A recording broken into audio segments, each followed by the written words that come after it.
సముద్రం చూపిస్తుంది ఎక్కడ అనుకుంటున్నారు కదా! మేమైతే గోవా వచ్చేసాము. ఇదొక బీచ్ అనమాట. ఎర్లీ మార్నింగ్ 7:00 వచ్చేసామండి. చాలా చాలా బావుంది. ఎంత బావుందో అసలు ఇక్కడ వ్యూ అదంతా కూడా. మార్నింగ్ అలల సౌండు. చాలా మంచి టైమ్ స్పెండ్ చేశాము ఇక్కడ. కొంతసేపు అలా ఫోటోషూట్ అది చేసుకొని, ఆ తర్వాత ఇంకా ఎండలు మాత్రం గోవాలో అదిరిపోతున్నాయండి. అందుకే ఒక కొబ్బరి బొండ తాగేసి వచ్చే దారిలో ఆకలేస్తుందని ఒక సూపర్ మార్కెట్ దగ్గర ఆగాము. ఇక్కడ ఏ టు జెడ్ అన్నీ దొరుకుతాయన్నమాట. ఇంట్లో కావాల్సినవి బేకరీ ఐటెమ్స్ అన్నీ దొరుకుతాయి. దాంతో పాటుగా ఇక్కడ మందు బాటిల్స్ కూడా దొరుకుతాయంట. నేను చూసైతే షాక్ అయిపోయాను. మీరు కూడా అలాగే అవుతున్నారా?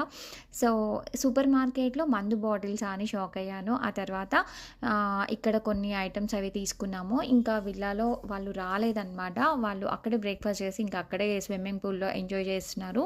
వెళ్ళేప్పుడు అడిగాము ఏమన్నా కావాలా? రూమ్‌కి ఏమన్నా తీసుకురావాలా అంటే ఓన్లీ బ్రెడ్ ప్యాకెట్ తెమ్మన్నారు. ఇంకా తీసుకొని బయలుదేరిపోయాము.